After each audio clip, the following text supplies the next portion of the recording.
Hello வணக்கம், இது உங்கள் சிவி ஜோன். எல்லாரும் எப்படி இருக்கீங்க? இப்போ பார்த்தீங்கன்னா விஜய் சேதுபதி அவருடைய எபிசோட் தரமாக முடிஞ்சுது.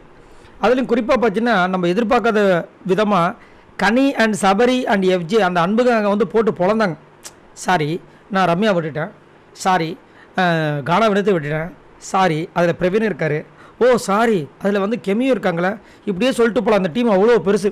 அதனால தான் நிறைய பேர் வந்துட்டு அந்த டீமால் வந்து பாதிக்கப்படுறாங்க. அதனால தான் அந்த கேங்கை வந்து உடைக்கணும், அவங்கள உதைக்கணும்னு நினச்சோம். இன்றைக்கி வந்து போட்டு தாக்குனார்.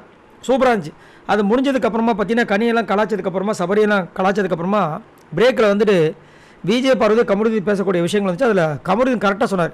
முதல்ல விஜய் பார்வதி என்ன சொல்கிறாங்கன்னா, அண்ணன் கரெக்டாக சொல்லிட்டாரு, உங்களுக்கு நல்ல மைண்ட் இருக்குது, அதை யூஸ் பண்ண தெரியல உங்களுக்குன்னு சொல்லியிருந்தாருன்னு போது கமருதி என்ன சொல்கிறாருன்னா, பார்த்தியா கனியா அவங்களையும் கேட்டாங்க, பார்த்தியா அது ரொம்ப நல்ல விஷயம்.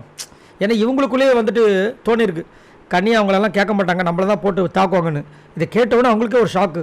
பரவாயில்ல, அது ஒரு நல்ல விஷயம். அதேமாதிரி அவங்களுக்கு என்ன தோணிருக்குன்னா, நம்மளெல்லாம் யாரும் கேட்க முடியாது, நம்மளை கேட்கறதுக்கு ஆள் கிடையாது, நாம் செய்கிறது தான் கரெக்டு, நம்ம பண்ணி அப்படின்னு சொல்லிட்டு பண்ணிட்டு இருந்தாங்க அவங்க.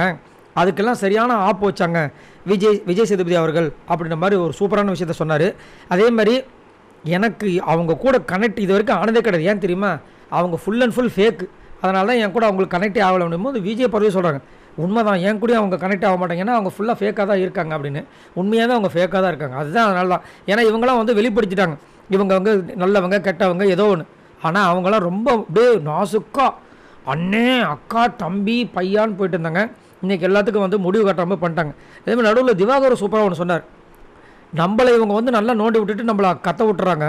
நான்லாம் பாரு, அதனால தான் டென்ஷனே கத்தினேன். கடைசியில் என்னை போட்டு பொழந்துட்டார் விஜய் சேதுபதி அவர்கள். நான் என்ன பண்ணுவேன்னு சொல்லிட்டு பாவம் மனுஷனை இன்றைக்கி பேசவே விடலை. இவருக்காக வக்காலத்து வாங்கினாங்க. ஆனால் இவர் வந்துட்டு அன்றைக்கெல்லாம் கத்துனதெல்லாம் பார்த்தீங்கன்னா காது கொங்கின்னு இருந்துச்சு. ஸோ தப்பே கிடையாது. ஸோ மாசாக இருந்துச்சு. இதை பற்றி உங்களோட கருத்தை சொல்லுங்கள். அது மட்டும் இல்லாமல் 2 பேரும் சேர்ந்து ஒப்பந்தம் வேறு போட்டிருக்காங்க, கமருதின்னு விஜய் பார்வதியும்.